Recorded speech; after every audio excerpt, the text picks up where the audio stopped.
Good morning बच्चों। मैं doctor Sita कुमारी चौबे, मनोविज्ञान विभाग, मारवाड़ी कॉलेज, रांची।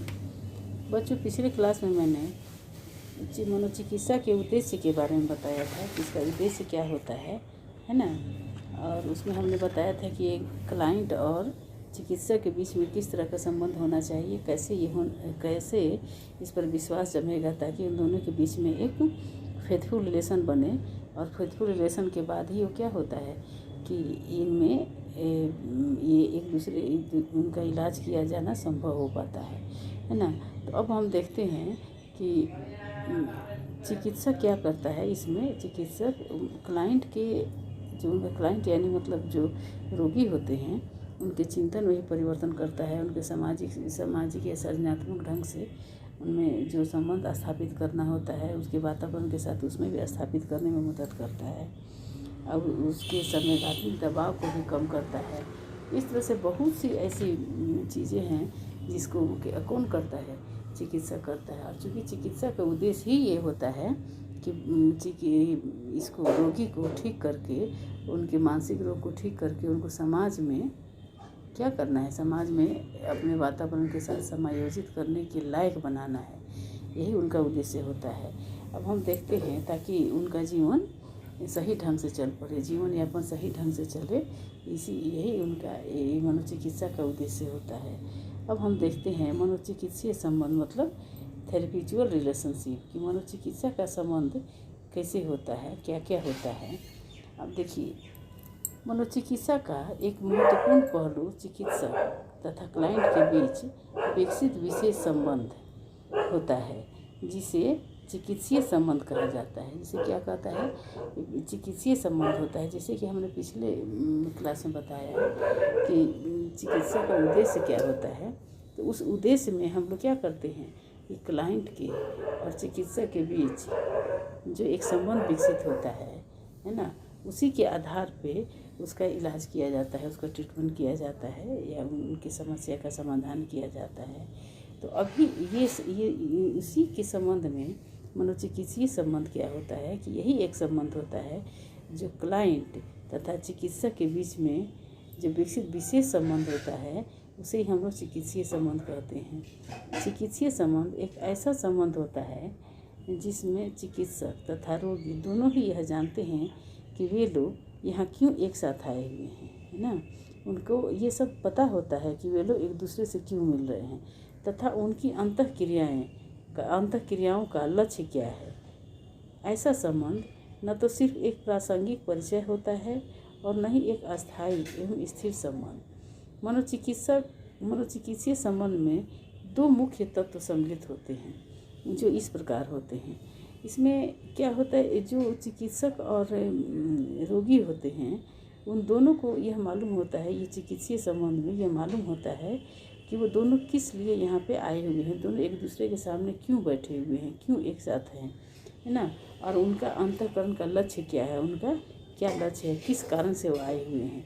ऐसा नहीं है कि सिर्फ एक परिचय जानने के लिए आए, एक दूसरे का परिचय जानने के लिए आए हों, इसका कोई मतलब नहीं होता है। इसमें एक अस्थायी संबंध भी होता है। इसकी दो मुख्य बातें क्या क्या हैं उसे हम देखते हैं। पहली बातें हैं, मनोचिकित्सीय संबंध में एक चिकित्सीय अनुबंध होता है जिसमें उपचार का लक्ष्य चिकित्सा की प्रवृत्ति जिसका उपयोग किया जाना होता है, संभावित जोखिम तथा चिकित्सक एवं रोगी के वैयक्तिक जवाबदेहियों का स्पष्ट उल्लेख होता है। इसमें पहले में क्या होता है, चिकित्सीय संबंध में चिकित्सीय अनुबंध होता है। इन दोनों के बीच में एक चिकित्सीय अनुबंध होता है, एक कॉन्ट्रैक्ट होता है जिसमें उपचार तथा लक्ष्य, उपचार का लक्ष्य, उसका एम क्या है, चिकित्सा की प्रविधि क्या है, क्या उपयोग किया जाना है तथा इसमें किस किस तरह का संकट हो सकता है, क्या किस तरह का कोई मतलब जोखिम होगा। संभावित जोखिम मतलब पूरी तरह से तो नहीं बताया जा सकता, लेकिन ये संभावित हो सकता है। इस तरह का जो जोखिम हो वो रोगी को बताया जाता है। चिकित्सा में रोगी के व्यक्तिगत जवाबदेही को भी बताया जाता है कि चिकित्सक का व्यक्तिगत चाहे रोगी का व्यक्तिगत जिम्मेवारी क्या होता है। इस सब का उल्लेख पहले ही कर लिया जाता है। इसीलिए उनको एक कॉन्टैक्ट किया जाता है ना, एक अनुबंध उनसे बनाया जाता है ताकि बाद में उन्हें किसी तरह की कोई दिक्कत ना हो और ये कभी क्लेम ना करे कि मुझे इस बात की जानकारी नहीं थी या मुझे ये नहीं बताया गया। इसीलिए इन सभी बातों को पहले ही बता दिया जाता है। ठीक है। अब दूसरी बातें हैं, मनोचिकित्सीय संबंध एक विशेष अवधि तक ही चलती है। यह संबंध तब तक चलता है जब तक कि क्लाइंट की सांवेगिक समस्या खत्म न हो जाए और वो अपने व्यवहारों पर पर्याप्त नियंत्रण रखने में सक्षम न हो जाए। जैसे कि हमने पहले भी कहा था कि कोई भी चीज़ बहुत अधिक समय तक नहीं किया जा सकता है। तो ये चिकित्सीय संबंध भी जो होता है, इसकी अवधि क्या होती है? इसकी अवधि एक सीमित होती है, मतलब एक सीमित अवधि तक ही होती है, एक फिक्स टाइम तक ही होता है कि हमको कितने समय तक इनको ये चिकित्सीय अवधि देना है या सेशन देना है, हमको इनका ट्रीटमेंट सेशन कितने दिन तक देना है, कितने समय तक देना है ना। तो इस समय वो सेशन कब तक चलता है? जब तक कि क्लाइंट पूरी तरह से ठीक नहीं हो जाता है, उस समय तक इनका जो सांवेगिक समस्या होता है जब तक ख़त्म नहीं हो जाता है तब तक उनको ये हम लोग ये चिकित्सा देते हैं।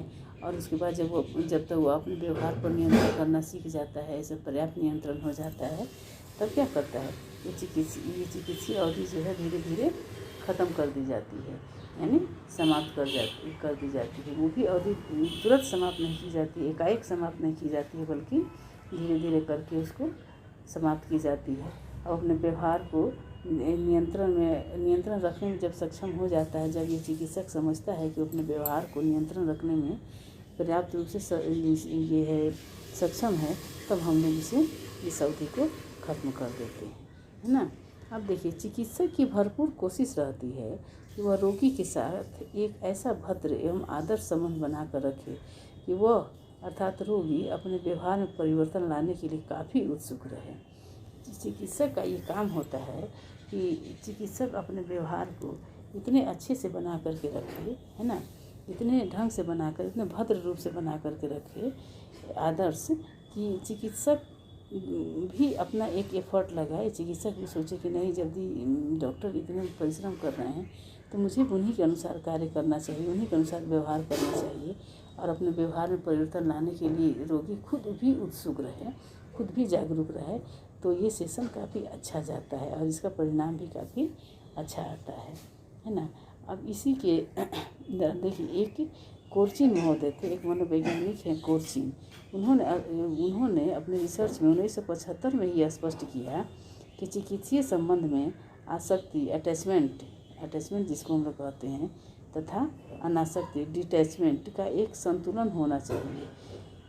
कुछ रोगी या क्लाइंट ऐसे होते हैं जिनके साथ चिकित्सीय संबंध तेज़ी से विकसित होते हैं और कुछ ऐसे क्लाइंट होते हैं जिनके साथ इस ढंग का संबंध नहीं विकसित हो पाता है और चिकित्सक की चिकित्सा की प्रगति धीमी पड़ जाती है। एक उत्तम चिकित्सीय संबंध में अन्य बातों के अलावे कुछ और भी बातें विशेषपूर्ण होती हैं। देखिए, इसमें क्या होता है ना, कोर्चिन महोदय ने कहा है। कोर्चिन महोदय बहुत बड़े मनोवैज्ञानिक हैं। उन्होंने 1975 में जब अपना रिसर्च किया था इसी चिकित्सा के संबंध में, तब उन्होंने कहा था कि देखिए, चिकित्सीय संबंध में क्या होता है, एक दो तरह की बातें होती, एक अटैचमेंट और दूसरी डिटैचमेंट, मतलब कि एक आसक्ति और दूसरी अनासक्ति। दोनों में एक ऐसा संतुलन होना चाहिए ताकि वो आगे चल के कोई गड़बड़ ना हो। लेकिन देखिए, कुछ क्लाइंट्स में क्या होता है, कुछ क्लाइंट्स ऐसे होते हैं जिनके साथ चिकित्सक का संबंध बहुत ही जल्दी अच्छा बन जाता है, मतलब कि उनके साथ अटैचमेंट बहुत ही जल्दी हो जाता है। लेकिन कुछ रोगी ऐसे होते हैं जिनके साथ अटैचमेंट अच्छे से नहीं हो पाता है और वो क्या करते हैं, उनके साथ ये अटैचमेंट नहीं होता है और उस समय में एक अच्छी तरह से जब चिकित्सा होता है तो वो समय थोड़ा सा क्या होता है, ये कष्टकर होता है और उसमें टाइम लगने लगता है। उसकी चिकित्सा की प्रगति क्या होती है, धीमे होने लगती है।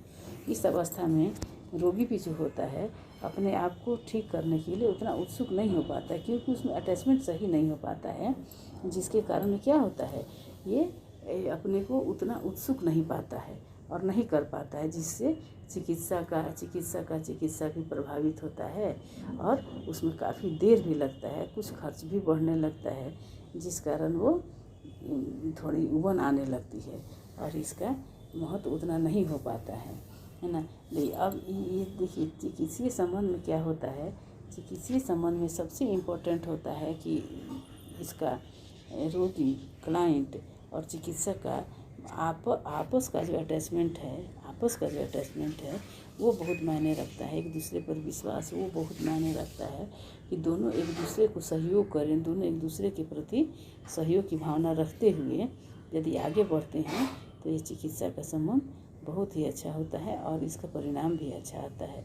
अब हम अगले क्लास में देखेंगे कि उत्तम चिकित्सीय संबंध के लिए कुछ बातें हैं, कौन कौन सी बातें हैं, उसको हम अब अगले क्लास में देखेंगे। तब तक के लिए धन्यवाद।